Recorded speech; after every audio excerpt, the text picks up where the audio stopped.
How's everybody tonight? Everybody got some soil under their fingernails? That's a good thing. Good thing. So the question was, why did we start a garden at Coogan Farm? I don't know what the numbers are now, but back then it was like 30,000, 32,000 food insecure people in New London County. Why? It's crazy. So 3 ladies got together. Maggie Jones, she was the executive director of the Denison Pequot-Cephas Nature Center, along with Virginia Mason, who was the director of United Way, Southeastern Connecticut, and also Lisa Temper Bates. And she is the person that runs the Robert G. Young's Family Foundation. They got together, and the Nature Center purchased Coogan Farm. That farm was established in 1657 or something like that. It's an old farm. And the 3 ladies decided we want to build a garden. And so we got together, and they hired a horticulturist to come in and set up the garden.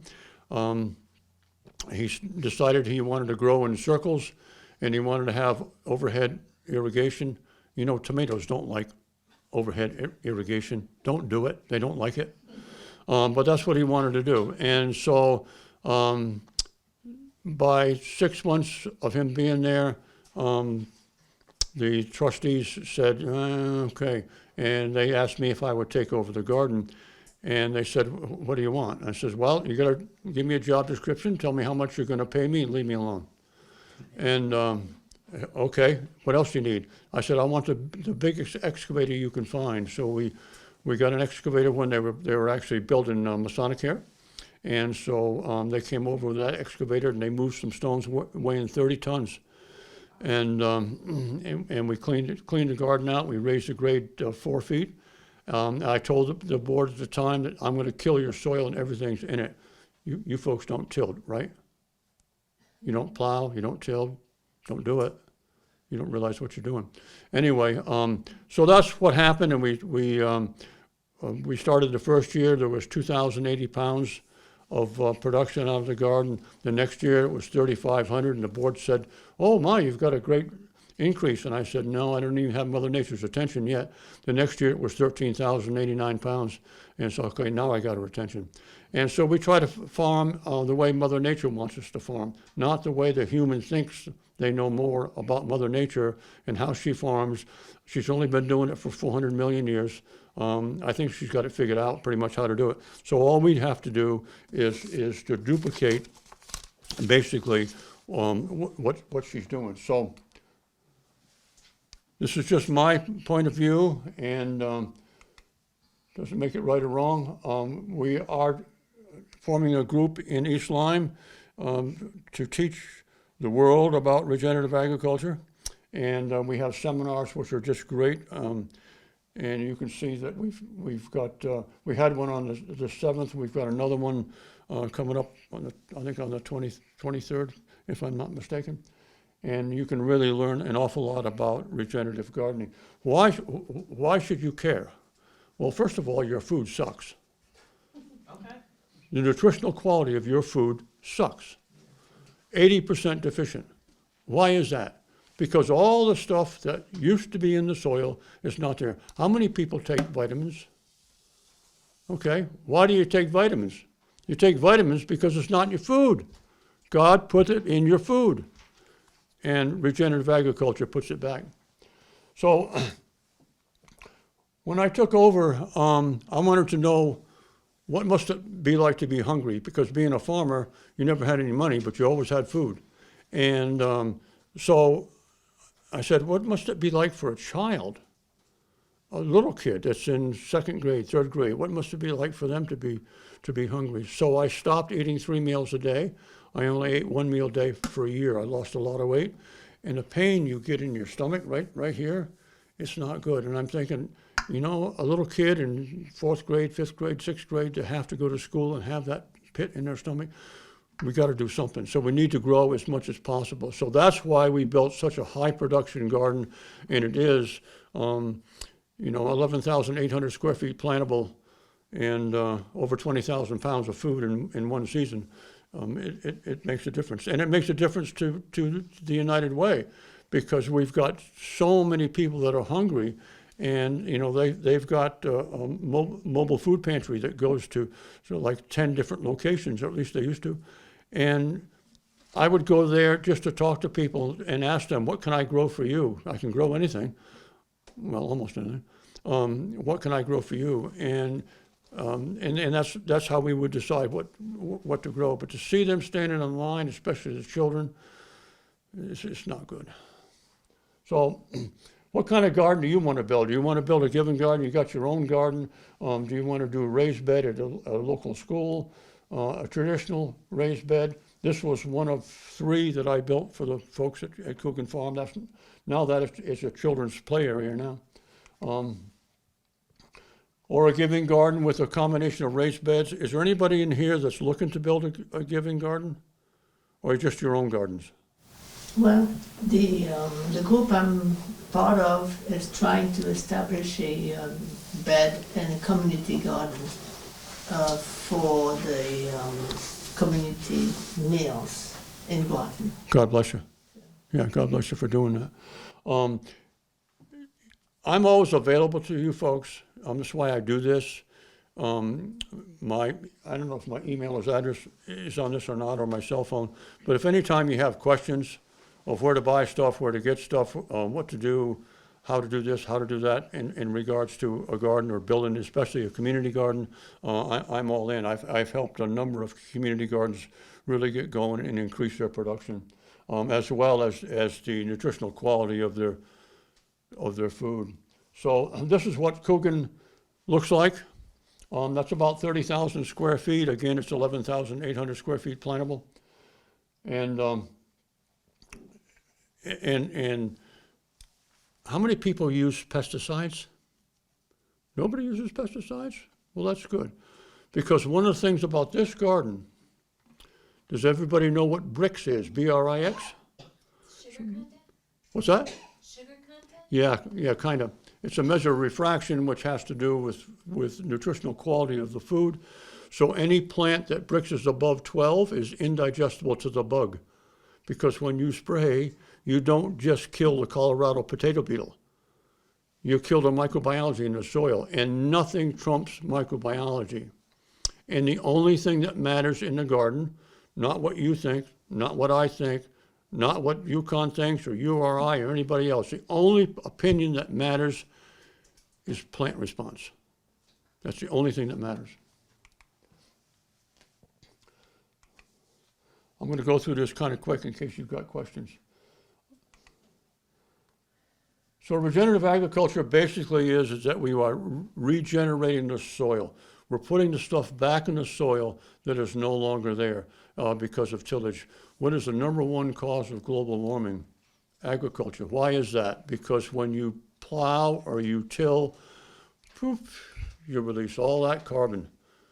Well, we have biochar, and we put biochar in the garden, which puts the carbon back in the soil. And the reason you want it back in the soil is because it's basically homes for the microbiology that you can't see without a 400 power microscope. Much higher production. Typically, a typical garden bed will be flipped 3 times during the season, at least 3 times. So you get more and more production. Never, ever bare soil, except you just pulled out all the beets. Now you want to plant lettuce. The time between getting the beets out and getting the lettuce in, that's the only time that soil should be bare, because you've got stuff to put in the bed to make the soil stronger. Remember, it's about the soil. Okay. And if you're in the business of making money and you want to farm, you've got children that want to farm, and you want to know regenerative agriculture, can I make any money? Yep. If you're a conventional farmer, for every dollar you make, I, as a regenerative farmer, am going to make 78. I wish I could have told that to my grandfather when he was alive. No pests, no need to spray, much higher nutritional food density, healthy soil, healthy crops, healthy human, pre-1940 nutrition and taste. That's when it changed. Why did it change? World War II. We had to get ammonium nitrate to blow stuff up. And then we had all this excess ammonium nitrate after the war was over. And the chemical company said, what are we going to do with all this? Oh, wait, we'll sell it to the farmer. And the farmer will put it on the soil and the plants will grow. Well, that's true until it burns out all the microbiology. Commercial fertilizer, it burns out your microbiology. It kills your microbiology. It's stuff that you can't see. And I'm not saying that you need to go out and buy a 400 power microscope. You don't need to go that far. But anyway, first thing we had to do at Coogan Farm was put in a road, and then we had to clear the land. They had pigs. Now, pigs are great. I had a lot of pigs, and I could tell you a lot of stories about pigs. I love my pigs. You know, we were Connecticut's first certified humane farm. I don't have pigs now, and I love the little piglets, except they go into my electric fences real quick.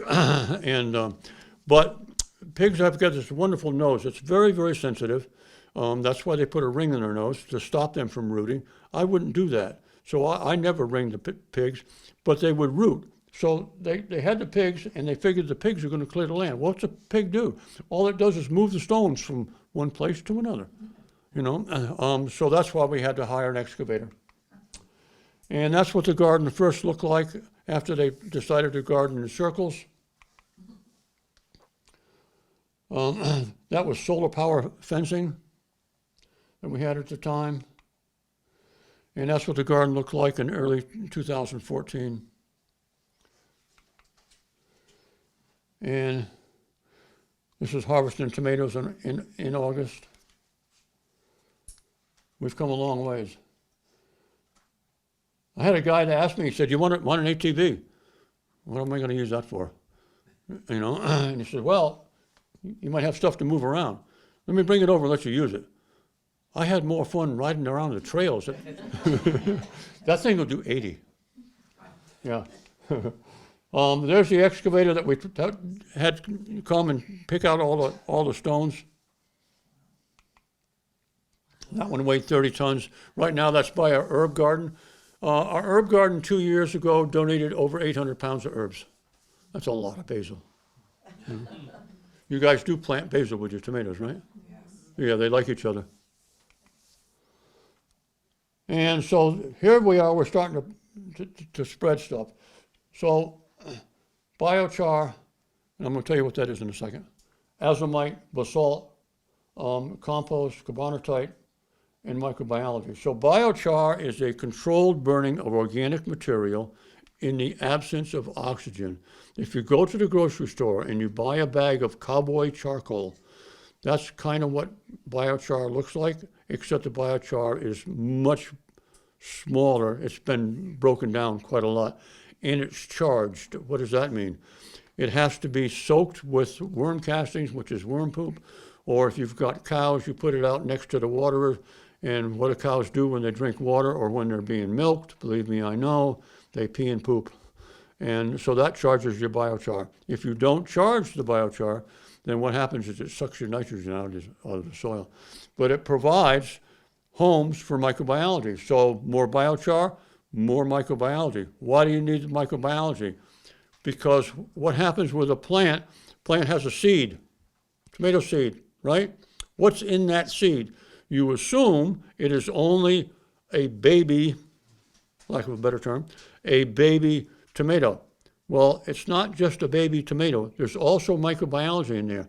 The plant has enough intelligence to put the microbiology that it needs to feed it in the seed.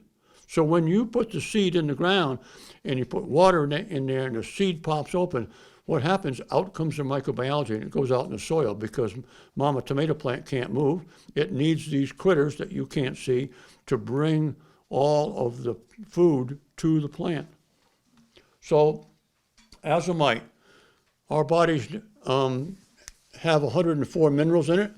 Azomite's got like 60 in there, and it replaces all of those nutrients that we've lost. If you were in the space station when Mount St. Helens erupted, the year after it erupted, and you look at the continent, you would see it looked like somebody took a big paintbrush of green paint and just painted it around the globe, because all of that volcanic rock dust went up into the jet stream and then followed the jet stream and was deposited on the ground and put those minerals back in there, and the farmer's saying, holy smokes, did my corn do good that year? Because those minerals were put back in the soil because of the volcanic rock dust. So that's basically what it is. And basalt is the same thing, and basalt is paramagnetic.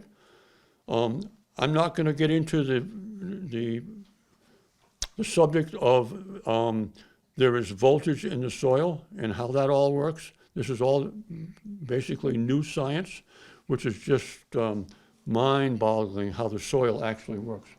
So anyway, that's how we basically prepared it. Then I borrowed a bed shaper. We shaped the beds. A bed shaper is something that goes along like this and pushes all the soil into the center for a 30-inch wide bed and makes the bed so it's about that high. And you need a tractor with a 3-point hitch to pull something like that.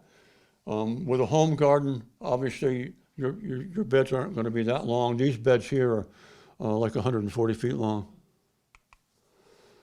We set up a processing area. United Way does not want dirty food.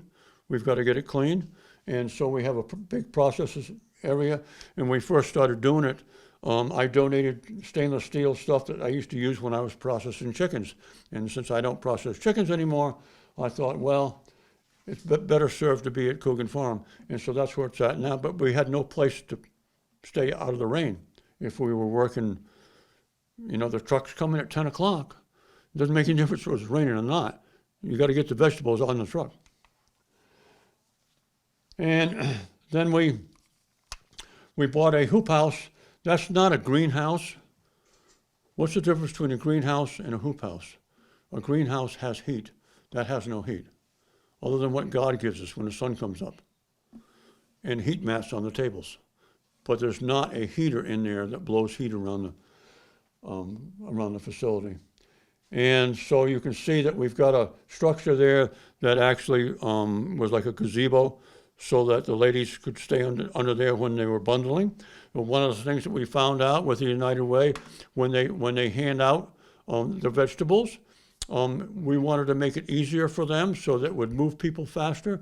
And so we started to bundle. And so I'd have like 6 ladies. The only thing that they would do is they would bundle the Swiss chard together. Or they'd bundle the beets together to make it easy and make it easier for the volunteers for the Mobile Food Pantry to hand out those things.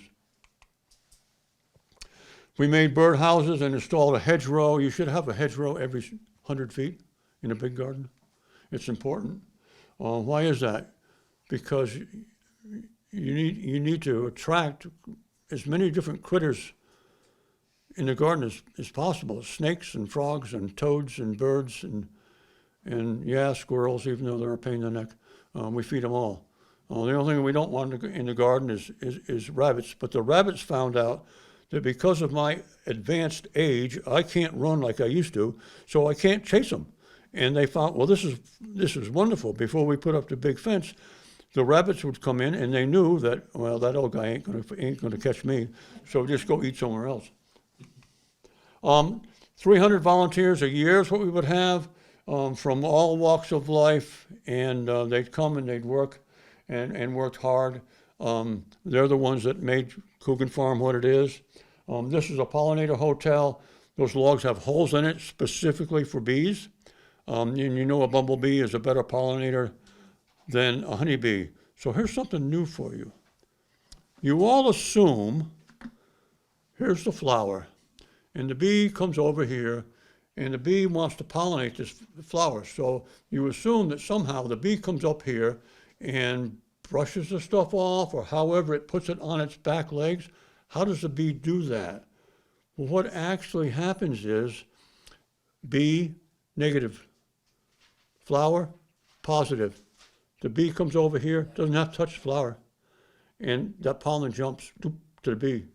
It also puts out a sign so that this bee that's over here, when it comes, it says, well, I'm not going to bother with that flower because I know that the voltage has changed. And I said I wasn't going to talk about it, but the voltage has changed, so I'm not going to waste my time with that flower. Nature's pretty cool. We amended our soils and did foliar sprays. If you're not doing foliar sprays, you're not ever going to get full production out of your garden, ever. A foliar spray is adding a liquid to your plants before 8 o'clock in the morning, because that's when the stomata is open. That's the pores of the plant. And it's actually a drench, because we do it with watering cans.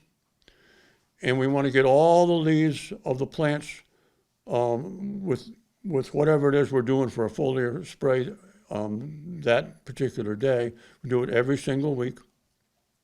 And then it drips into the soil. So we're feeding the plant and we're drenching the soil as well. But there's another method to my madness as to why I would have my volunteers do that.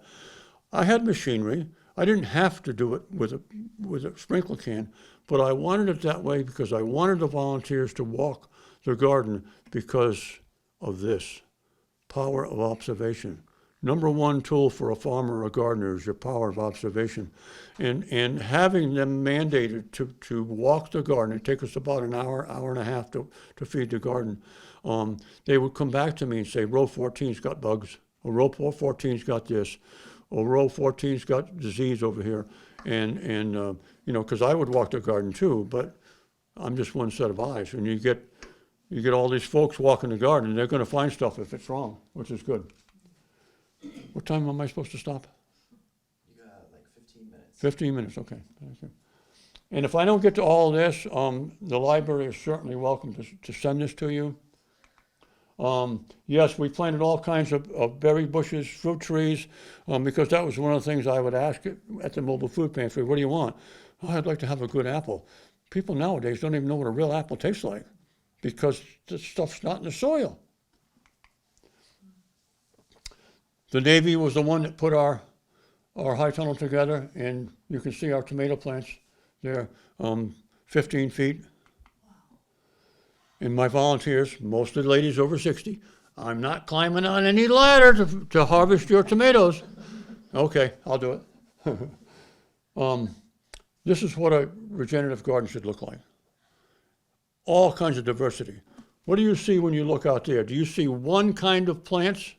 No, Mother Nature has hundreds and thousands of different kinds of plants for diversification, because I'm sure that if you ate a plate of spaghetti every day, you would get bored. Don't you think the microbiology is the same way? They want different things to eat, so you plant different plants. By the way, how many people weed their garden? I can't believe you guys don't weed your garden. Okay, all right. Now, the question is, when you weed your garden, do you grab a hold of the weeds and pull the weeds out? Go ahead. You do? Shouldn't do that. Why not? Because you want to leave the roots in the soil so that it can rot and feed the microbiology. I had a master gardener come to the garden one time, and she walked in the gate, and the first thing she says to me is, I'm a master gardener. I said, okay, I need you to weed this row, please. And I didn't tell her how to do it. And I let her go for a little while, and I walked up to her and said, what are you doing? I'm weeding the garden. I said, yeah, but you're pulling it out. You're pulling the food for the microbiology out of the soil. You should cut it off and let it lay there. Your garden does not have to be clean and pretty. Does Mother Nature, if you get the trees over here and you look under the trees, what is the number one thing that's under the tree? It's called leaf mold. And if you take that leaf mold and put it in a 5-gallon bucket and put water in it, let it set for 2 weeks, and then take that water out and put it through a sieve and then put that on the garden, your garden's going to jump.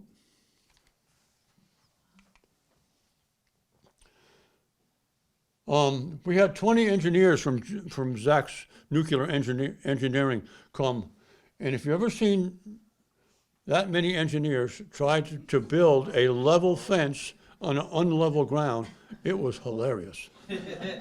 But they got it done. And yes, we do a good job of feeding the children. We really do. Whoops, sorry.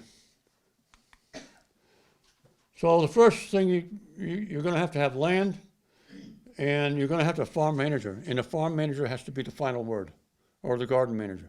You can't have 5 people telling 100 volunteers what to do. It don't work. Trust me. You need one person that can dictate how that garden is going to be worked, and they need to be willing to work 50 to 60 hours a week, depending on the size of the garden, obviously. If you've got something that's just this big, then of course not. But, volunteers, and you have to be able to communicate with your volunteers. I used Facebook, and it worked out great because I could tell my volunteers, this is what's going on right now. And I would have people that would stop what they're doing and come into the garden because they knew I needed help. And it works out really, really well. And you know, you give them the respect of knowing exactly what's expected, and don't ever forget to look them in the eye and say thank you, God bless you. All kinds of tools, depending on the size of the garden, that you're going to need. How many people use seaweed? Yay, okay, good. Seaweed is your #1 mulch. You don't want to use straw. People say, well, I use straw because it has no weeds in it. Yeah, how many times do they spray straw before they harvest it? Don't use straw. Unless you want to go to Vermont or New Hampshire, there's a place up there that has straw that is not sprayed. Or you can get salt marsh hay from Whit Davis's farm. His son is still running the farm. That's really good because that won't spread seeds in your garden because it's in the salt marsh. But seaweed is great because of all the minerals in there.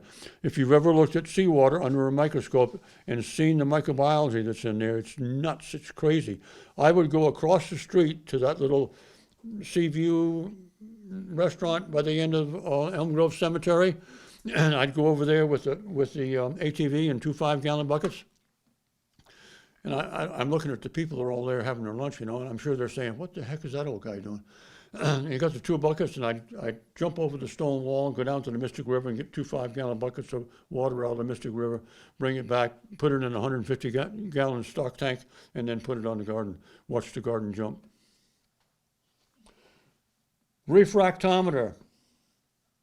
This is also a really important tool. How do you know how healthy your soil is? You got to find out how healthy your plant is. And one of the ways to tell how healthy your plant is with a refractometer. And how that works is you take a leaf off the plant, you roll it up, you squeeze it, and you squeeze sap out of it, and you put it on this thing that looks like a telescope. It's about that big. And there's a whole bunch of numbers in there. And you look at this thing, and where they meet, there's a light and dark, and where they meet tells you what the Brix is. And there's a Brix chart that will tell you your plant, if it has this much, this is not good, or that's good, or it's okay, or this is really great. Refractometer will tell you that. You know, if you're not doing a big garden, you don't need a bed roller, but you probably use strings and fiberglass rods to hold the strings in place. EMT pipe. So EMT pipe is used like this is. This is the new stuff they use nowadays. They don't use EMT pipe. EMT pipe is a 1/2 inch in diameter, 10 feet long, and you can bend these things, and I would be willing to bet you if you asked Coralie, who was the garden manager, and she's doing a just really great job at Coogan Farm, if you could come over there and use their bender there on the farm, she would probably let you do that, so that you can make row covers to cover your garden, because gardening is 365. It's not May to September. Wood vinegar. Wood vinegar is a byproduct of making biochar. And if you stop and think about all the different things that you use vinegar for, how many people have a dog?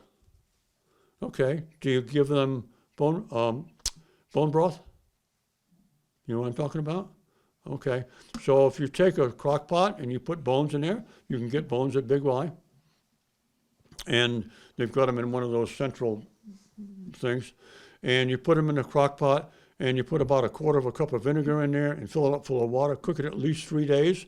All the nutrients from the marrow and inside the bone, that vinegar brings it all out. It extracts all that stuff. Feed that to your dog every day in their food.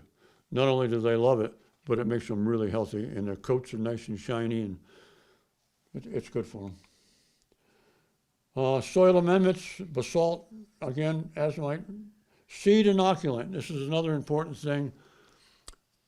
And when I ask people, do you inoculate the seed? They go, what? So, again, we follow Mother Nature. What happens when a female of the species gives birth? What is the first thing that the female gives the baby? Whether it's a pig, a human, a dog, doesn't make any difference. What's the first thing they give them? Well, with a human, the answer people would give me is, well, cholesterol. And that's not the first thing. The first thing you gave them was bacteria. You inoculated that child. Is there not a difference in the health process between a natural childbirth and a C-section? Why is that? Because with C-section, they don't get that bacteria.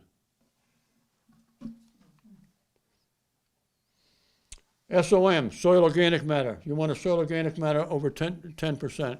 And to take a soil test, Logan Labs, don't use Yukon. They don't give you the right information, or they don't give you it in a way that you can really understand it. Logan makes it so much easier for the average person to understand their soil. So you have all these different things. That's a plant sap analysis. I don't know if I've got a regular. No, I don't have a regular Logan Labs soil test on there. But sulfur as an example, most gardens around here, they're around 3 to 5 parts per million, but your target is 75. And when you read a soil test, parts per million times 2 equals pounds per acre.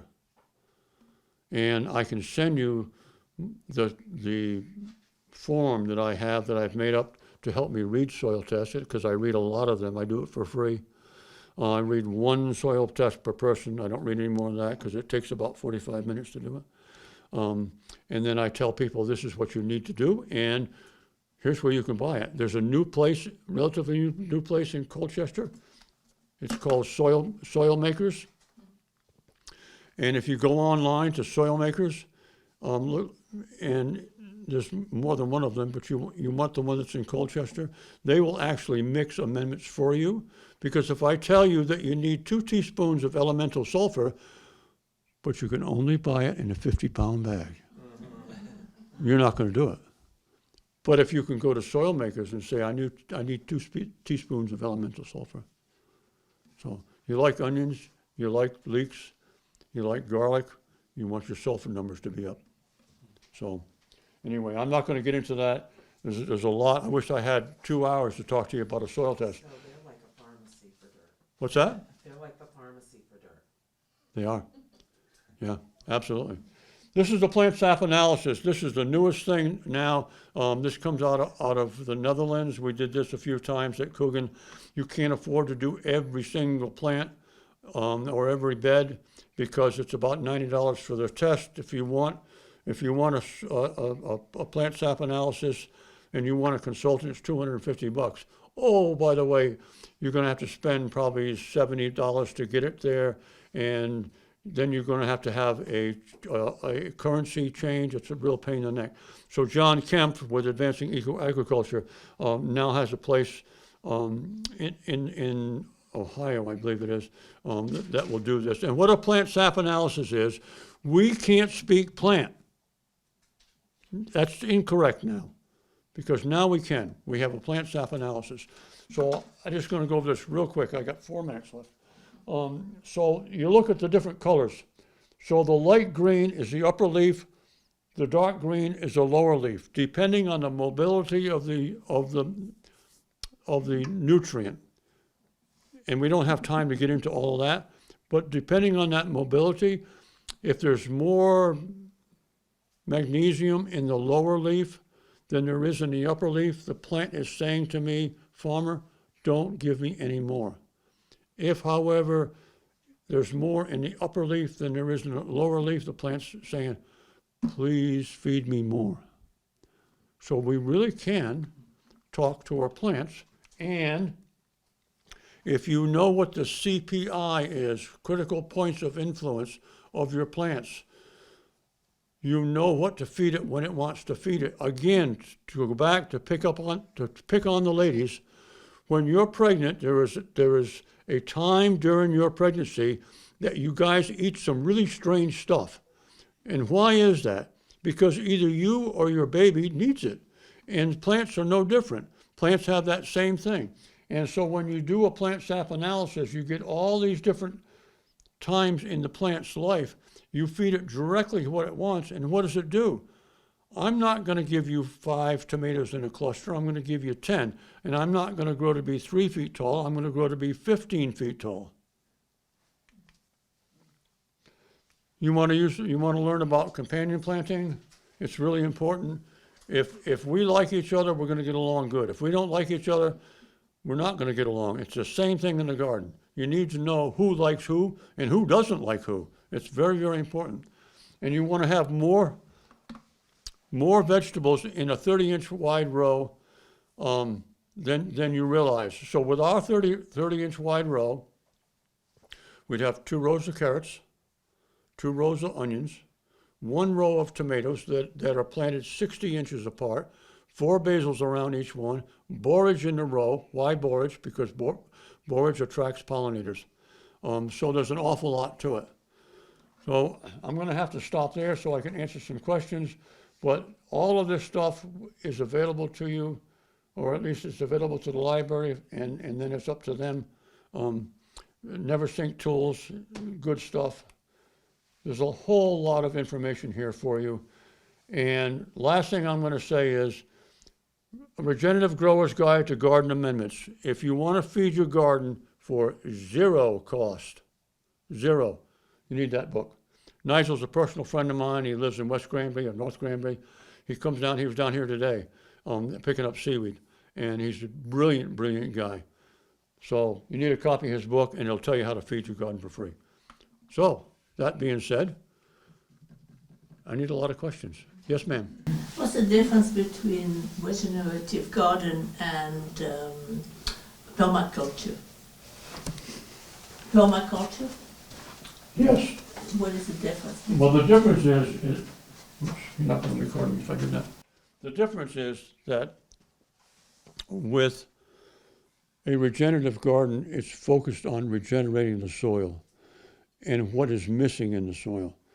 When you just put fertilizer down there, you're not feeding the microbiology that's in the soil.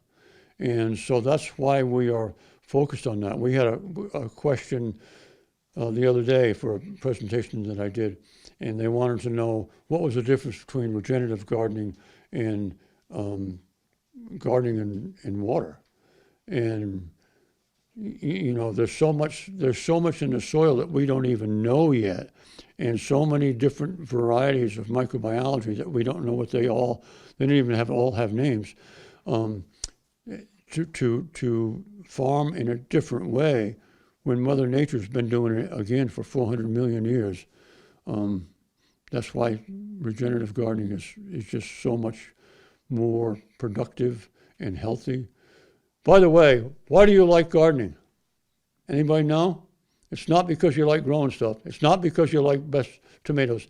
It's because when you go in the garden and you disturb the soil, any disturbance of the soil generates the release and production of serotonin in your brain. You are wasted in the garden. You just don't know it. Thank you everyone for being here tonight. I'm really excited to be here and talk about the Food Center. I have been working at the Gemma E. Moran United Way Labor Food Center for a little over a year, and I've grown to just fall in love with it, and I love to tell people about what we do. I'm curious to know, before I start, how many people know about the Gemma E. Moran Food Center? Oh, that's awesome. Have any of you been to the Food Center before? Awesome, awesome. Well, in case I forget at the end, let me just say up front that we love visitors. So if anybody is interested in coming by for a tour or volunteering, we love to have people over. So open invitation anytime. So the history of our food center. I love our story and how we began because we're local. Like we came from a local need, and everything we do is really focused on that local New London County level. So 1998. Well, let me just start. Maybe I can try to sum this up. So who is Gemma E. Moran? So Gemma Moran, she was a woman who she grew up in Massachusetts.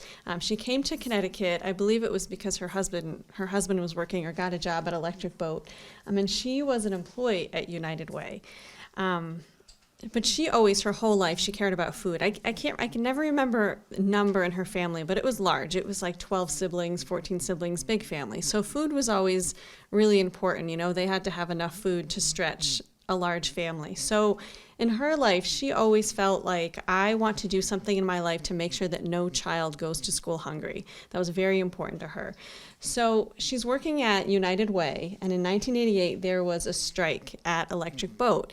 And she's a smart woman. She's a smart woman, and she had an idea, and she said, this is the time for me to do something, right? The community is asking for something. We had a community of people that were working, and they had good paying jobs. They were making a living, and then all of a sudden they were on strike, and they weren't getting a paycheck. So I think I don't love that our story had to begin this way, but I really appreciate that we came out of a crisis that shows that hunger or food insecurity isn't about someone who's the poorest of the poor or, on Social Security. It can happen anytime to anyone. You miss a paycheck, you miss 2 paychecks, and all of a sudden you don't have money for food. So I love that recognition that this affects anyone in our community. You never know when it's going to happen. So she thought this was the right time. We have people that need food, and we're United Way. What can we do to get resources for these folks that are on strike? So she received a $5,000 venture grant from United Way of Southeastern Connecticut, and she worked with the striking workers to make this happen. So that's why in our name, we're the United Way Labor Food Center, because our first volunteers, our first employees were those striking workers that came to help out. So we started as a central food hub. We were located in Norwich, and we procured food for 5 different pantries across New London County. So we were able to be this location where they could come and get food they needed at 5 separate pantries to give to their community. And from there, today, I'll just tell you what we are today. I think that's on a later slide, but we went from 1988, 5 food pantries. Now we are supporting 72 different feeding sites across New London County. We're providing approximately 1.8 million meals to residents of this community every year. So we started our work in 1988. In 1999, we moved where we are now. So we were in Norwich, but we moved to New London, where we are currently located at 374 Broad Street at a 20,000 square foot warehouse. And again, our friends in the unions and organized labor came and they helped us fix that building, paint that building, get that building better, turning it from, it was a newspaper warehouse, and we turned it into a food warehouse. And then the next edition in 2013, we partnered with which was then the Coogan Farm, now the Craig Floyd Giving Garden at Coogan Farm. And we were able to start a mobile food pantry program and had access to this fresh produce that was grown locally by that Giving Garden, because we recognized that many of our pantries, they weren't open at night. Many of our pantries could only give out non-perishable items, and we had this refrigerated truck, and we could get the fruits, the vegetables, the meats out to people, and we could do it in the evening time when pantries weren't open. And 2023, last year, we celebrated our 35th, it says anniversary, I always say our 35th birthday last year. So it was a bittersweet event. It was a celebration for Gemma Moran. She would have turned 100 this year, so she had just passed away when we did this event. So it was really to honor her, but to honor the work that everyone has put in over the past 35 years for this food bank to be what it is today. And I mean, I love our story because it came from a local community need in Groton, and we've stayed very local and true to making sure that we're doing what it is our community needs. And it's very unique for a county to have its own food bank. I mean, we do have statewide food banks in Connecticut, but it's very special. This isn't something that every county has, but in New London County, we have our own food bank, which I love. So basically, food banking, a very simplified picture. It's different than a food pantry. So a food pantry is where someone might go to get food for themselves or their family. But the food bank, we are the organization that is procuring food. So whether it's purchasing food or getting donations from food warehouses, supermarkets, or the community that donates or runs food drives, we are almost like that middleman where we're taking that food in, we're sorting it, we're making sure it's safe to give out to the community, and then we are collaborating with our community food pantries to make sure that they have access to that food. But we're so much more. I say middleman, but we're so much more than that. So we are what we like to say is we're the signature program of United Way of Southeastern Connecticut. And something that a lot of people don't know that I think is important to mention is that it is not common for a United Way to have a food bank. So I believe, don't quote me on this, but I believe we are the only United Way in the world that runs and operates and owns a food bank. It's common for a United Way maybe to invest or donate to a food bank, but to actually own a food bank. So it's really special that we have that. So a lot of people will call us and will say, oh, well, you're not in our territory. And I said, okay. They say, well, okay, well, tell them, what's the phone number for the United Way that has the food bank in my area? Because they just, since they're local, that's all they know. But really, it's very special and unique that we have that partnership and we are part of our United Way. We have 7 staff, and to do what we do, to get 1.8 million meals out to the community, we really heavily rely on volunteers. So we have almost 1,500 volunteers that are coming through our doors each year. And again, I will add what I love about that. When Gemma Moran started this food bank, it was really this idea that we need the community to help us so we can help the community. So I love that it's this relationship of this sort of paying it forward or giving, but also getting. So how can you help us so we can help you? Retail Recovery Center. So basically, I'll talk a little bit more about where the food comes from, but we are procuring, I don't usually talk pounds, but we're procuring over, between 2.1 and 2.4 million pounds of food are coming through the food center each year. And about half of that is coming from your retailers. So your Walmart, your Costco, your Target, your Stop and Shop, Big Y, US Foods, BJ's, Aldi's, all these stores that are constantly rotating their shelves because they're always getting new product. So basically, this is stuff that they would have thrown away. It's still good product. It hasn't expired yet, but they're just, they only have so many shelves and there's always new stuff coming. So I want to say, so half of 2 million, so about 1 million pounds of food, if we weren't going to pick it up every day at the stores, it would get thrown away. So again, having a local food bank, it's, we are preventing waste, like 1 million pounds that would probably be going to a dump, a landfill, right? It's unfortunate. I hate to call it garbage. It's not garbage, right? So we are saving it from being tossed. We have, like I said, we have 72 different member programs that access our food bank, and our programs range from domestic violence shelter, homeless shelter, church pantries, municipal pantries, school pantries, nonprofit pantries. We're also providing snacks to childcare programs. So if you're a 501c3, if you are a church or a religious organization, or a municipality or a school, we will work with you so you can open a food pantry to make sure that food is going where it's needed most. We have our mobile food pantry distribution, so that's our direct service arm of the work we do, and we're always thoughtful of, we want to make sure we're bringing that mobile pantry out hours that work. So typically we go out around 4:30 in the afternoon, so we're catching people after work. And we always have both perishable and non-perishable items on that mobile food pantry. I wasn't sure how to word this, but food system convener. we've recently tried to expand beyond, or we've always tried, but really we're trying harder to expand beyond warehousing. So we've been convening groups. So like all of our New London food pantries meet once a month, and we talk about, okay, where are the gaps, right? So nobody has a food pantry open on Fridays in New London. So how can we work together to open a pantry on Fridays? Or we just started doing the same thing in Norwich, right? So instead of everyone having a separate pantry in Norwich, why don't we all come together and figure out what are our needs, and collectively how do we address those needs? And then community awareness and education. So we love to come out to events like these and talk about food insecurity and what this community is doing to try to combat food insecurity. So like I mentioned, our food comes from the retail stores.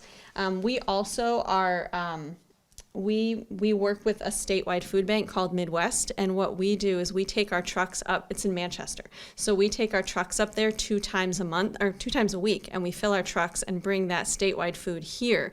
And what that does is it creates access to New London County. So if you're a small church pantry and you are volunteer only, right, so you have these volunteers that they go to work all day and then they help at the food pantry, they don't have time to drive to Manchester once a week to pick up food, or they might not have the refrigerated vehicle they need to pick up food from Manchester and bring it back to Norwich or New London or Montville. So we bring all that food down to New London, so all our New London area or New London County pantries can access that food from the statewide food bank without having to go to the statewide food bank. The Giving Gardens are a huge piece of what we do, or we partner with to get food. So we have the Craig Floyd Giving Garden at Coogan Farm. We have Old Lyme Food Share Garden and the East Lyme Giving Garden. And collectively, I can say, I don't know what we're at this year, but last year they donated 35,000 pounds of fresh, local, organic produce to support our Mobile Food Pantry program, which is amazing. We also, so much of what we do relies on food drives and donations from community groups and people that just walk in the door and donate food. And then we have a small budget for purchase product. And the reason we do that is because we recognize that in food banking and in food donations, you get what you get. You don't always get what people want to eat. So we want to make sure that we have a food budget so we can purchase the food that people want to eat. And also, we try to purchase food as a package. So if someone donated, or let's say the Midwest Food Bank donated a pallet of pancake mix, probably if someone didn't have the money to buy pancake mix, they don't have money to buy syrup. So we like to figure out ways that we can create meals. So we're not giving someone cereal without milk, or we're not giving them pasta without sauce. So we use our food budget to make whole meals and to purchase those items that are high demand or preferred, like the meats and the fruits and the vegetables, so we can create food that people want, not just giving people what we have to give.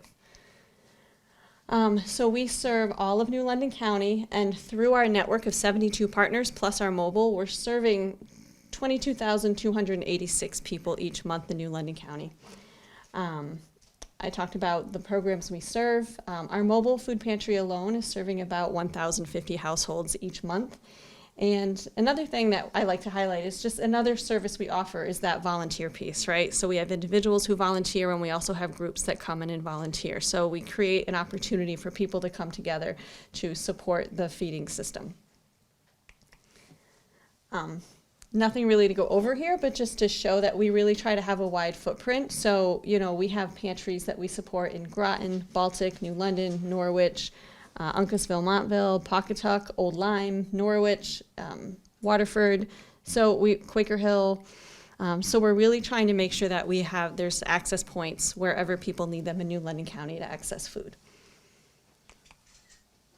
I don't know if I talk about this anywhere else, but I'll talk about it later. So our mobile food pantry program. So I already talked a lot about this, so I won't go into detail. We have locations in Norwich, New London, Griswold, Stonington, and Groton. And one thing I want to highlight, and maybe Farmer Craig can help me out, because I don't know, maybe you know the statistic, but what I think is really cool about this is we get those donations from the Giving Gardens, and Coralie was telling me the other day that there's a certain percentage when you pick a plant or pull something out of the ground, it loses a certain percentage of its nutrients within the first 48 hours. Do you know what that number is? I don't know the exact number, no. But it's a lot. Like within 48 hours, it loses a lot of nutrients. And what's really cool about the partnership with the Giving Gardens is they harvest every Tuesday for us. And we have that out in the community by Wednesday or Thursday. So we're getting that fresh, that's already nutrient dense because we're getting it from a regenerative Giving Garden. And when they're getting it, it's within 48 hours. So it still holds all of that nutrients or most of the nutrients that it started with, versus if they're getting a carrot at the store that who knows how long it's been at the store. And like Craig mentioned earlier, it just doesn't even start. It's not as nutrient dense at the start. It's like, what do you guys say? Like one of your carrots is like 7 grocery store carrots, right? Yep. So I love that we can just work collectively to get this food out to a lot of people and get it out so quickly so it's still full of nutrients. And we also try when we can to offer mobile health hubs. So not mandatory, but if you come for food, you could also possibly get a vaccine, or you could get information to be able to get energy assistance or to sign up for SNAP benefits. So why we're here. So I use the term, and stop me, I'm so bad at keeping track of the time, so let me know when I should wrap up. Gemma Moran always talked about, I don't want anyone to go to school hungry. So there's that difference between what is hunger versus food insecurity. So hunger is that real feeling like I'm hungry, like what Craig was saying earlier. He only ate 1 meal a day for a year and he felt that hunger. Food insecurity is really about lack of access, and it's knowing I don't know if I'll have enough food to get through the month, right? And so there's that. It's not just like this pain in your stomach from hunger, but it's the anxiety, it's the stress, it's the nervousness. And it could be, I got paid this week, so I'm fine. But I don't know what's going to happen 2 weeks from now or 3 weeks from now. And I talk to people. There's a gentleman that used our food pantry, our food bank in 1988 when it first opened. And he still talks about that feeling of he was one of the striking workers, and it still sits with him because he remembers that feeling of not knowing if he could get through the week and have food for his wife and kids. And so they're not interchangeable, but they come together, but also they are different. So I think it's important just to talk about food banking isn't just helping those who are hungry in the moment, but it's recognizing that food insecurity is affecting so many of us. United Way does a study each year. It's the Alice Report, or every 2 years, I can't remember. But it shows that in New London County, 37% of households are struggling to afford basic needs. 37%, and it varies between communities. So if you're looking at single female-led households with children, that number jumps to 82%. If you're looking at Black and brown households, you're talking about that population is 3 times more likely to be food insecure than white households. So it's just looking town by town. In Norwich, that number is 50%. In New London, that number is 57%. So in some of our communities, more than half of our residents are struggling to afford basic needs. So that idea of what does hunger look like, or what does food insecurity look like, it's really, we want to normalize it. It's sad that we want to normalize it, but we want people to understand that you're not alone in this. So many people in this community are struggling. And also the face of hunger, or the face of food insecurity. I have to give so much credit to Farmer Craig, because he really pushed me when I first started working at the food bank to survey the folks that are coming through our mobile food pantries. And we would ask them, really, we wanted to find out what food do you want us to grow, but we asked them some other questions. So we asked, do you have a job? And 40% of the folks that are coming through our mobile food pantries are working. So these aren't folks that are, just on Social Security, retired, or not able to work, not working. These are folks that are working every day, but they still need access to food. We also asked them, are you getting SNAP? So SNAP meaning, food stamps. 69% of folks that come through our mobile pantry are not getting SNAP benefits. And I don't know specifically why, but I think because we see that so many are working, we could assume that a lot of them make too much money to get those benefits, but they still need food. We also, even in that yes category, we had a ton of people respond by saying, yes, I get it, but it's $23 a month.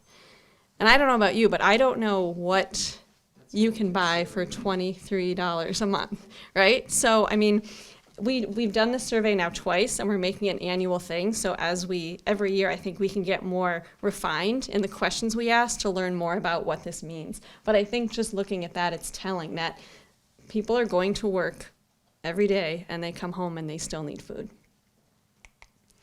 And so our 72 partners, we talk to them too to find out what they're seeing, what they're reporting at those at those pantries. So anecdotally, they're reporting to us that they've seen over the past year, they've seen a 20% increase in families coming to their food pantries. More families are coming to the community kitchens, or what some people call a soup kitchen. You know, the woman who runs the community meal center in New London talks about how she never had to keep diapers at the soup kitchen because it was single people coming. It was adults coming. But more and more she's seeing children, so she has to have things like diapers on hand because families are coming to the soup kitchens.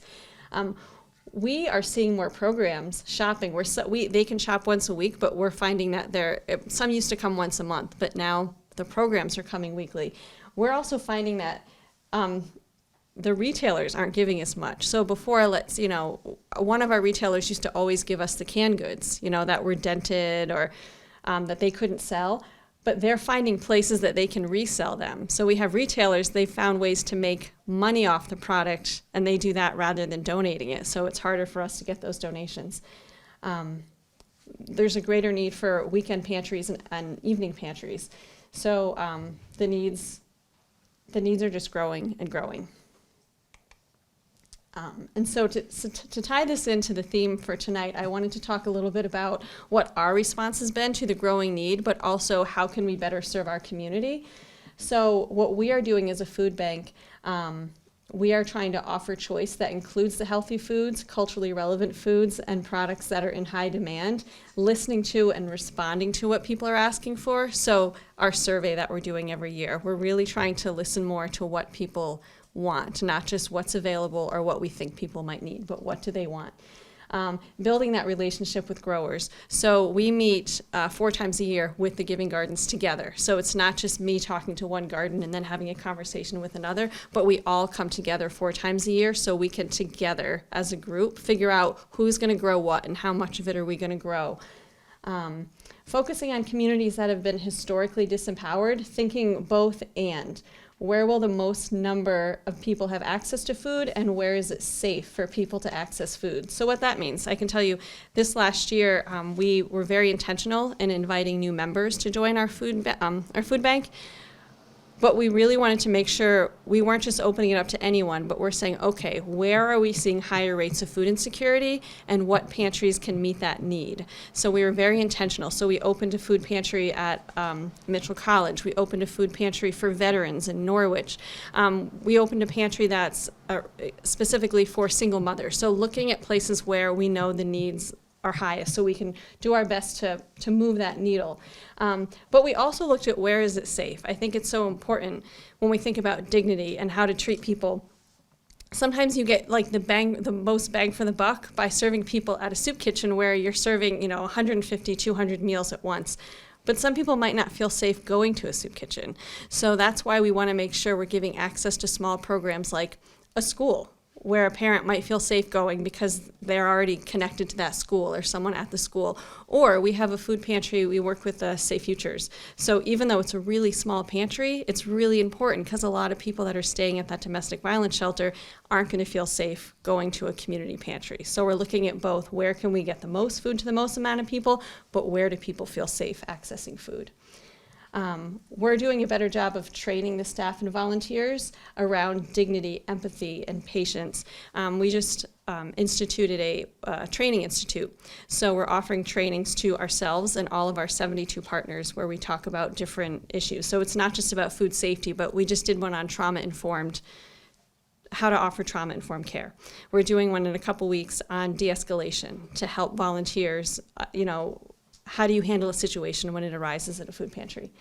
And then reducing data collection. So we used to ask more questions to our programs, but we feel that the more questions we demand on our pantries, the more they have to ask the people that come to that pantry. So we've reduced the amount of questions that we require. So that way, if you need food at a food pantry, you can just come and get it if you need it without having to tell your story or made to feel uncomfortable or judged for coming to get food.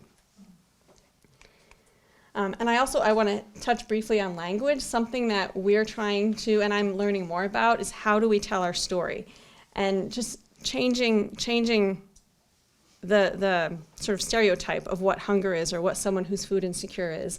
So I try to stay away from saying things like we're feeding people or we're feeding hungry people. I always think of feeding people as actually like when you feed a baby, right? Like we're not feeding people, but we're ensuring that everyone has access to enough food. Trying to get away from using terms like client, because anyone needs food at any time. And these aren't folks that we're setting up files for and we're working with them long term. It's a person. They're a guest at your pantry. They're a customer. So we're just trying to use more common language. We're getting away from pounds of food, and we're talking more about how are we increasing people's self-sufficiency. And really, the pounds, because it's warehousing, pounds is what we have to use to measure. But really, when you think about how much does 2 liters of soda weigh versus kale, right? Like, so is it good to be talking about this high poundage that you're giving out, or is that not good? Because it doesn't really mean much when you're talking about health. Something that, when I think about stories and how are we portraying the folks that we're serving? So when we talk about things like, we're helping folks who don't know where their next meal is coming, when really food insecurity, it's not even about that. Sometimes it's about just the anxiety of not knowing how you'll get through the month. And recognizing that someone might not need food in the next 5 days, but it doesn't mean they're not food insecure because they might need it at the end of the month. So it's really about making those difficult decisions. We're working with folks who have to make difficult decisions all the time about, a car bill or a medical bill or having enough food for the month. So we're just trying to realize that we're all human, and it's not about sort of creating this emotion around hunger and, oh, what are they going to do tomorrow, And then just the definition of hunger. This is sort of a new one for me to explain, but the reality is there's enough food in this country for everyone to have food if they need it. So people aren't hungry in this community because there's a lack of food in this community. I mean, people are hungry because, it's the symptom of poverty, right? Like there's social inequities in our community. Some people have access to more, other people have access to less, and recognizing that we could just get more and more food in our food bank, but it's never going to change food insecurity if we're not looking at those deeper issues of minimum wage or just equity across who's getting these jobs and who has access to get these jobs and who has access to education. So we have to talk more about why are people food insecure and why don't they have the money to get the food. And also, emergency food system versus the food assistance system. We're seeing that we're no longer a system where you come because you have an emergency need. People come to food pantries every week, and it's part of their regular routine. So it's recognizing that this isn't an emergency. It is an emergency. We have to fix it. But it's not an emergency feeding system because it's just part of people's daily routine now. So it's just naming that and calling it out that people need this every week, and it's the norm. And it really shouldn't be the norm, but it is. So it's not really an emergency feeding system. It's a system that's put in place that people are using every week, every day, every month. And then for you versus with you. So recognizing it's that savior complex, right? Like we're not doing this as like, we're gonna help you, but we're all doing this together. And a lot of times the folks that we work with or that are working at food pantries are also accessing that food. So we're really all in this together. It's not about me doing for you. It's about what are we doing for each other to make this work. And so I'll wrap up. I just will thank you for being here and listening to this. And like I said, if you haven't come by, I welcome you to come by for a tour to visit our place, or if you want to volunteer at a mobile food pantry, we welcome that. But we're always looking for ways for folks to get more involved, whether it's just coming for a tour, visiting us, dropping off a donation. Like I said in the beginning, we exist because the community built us, and we just try to do what we can do to help the community, so we need the community to help us. So I think that's it.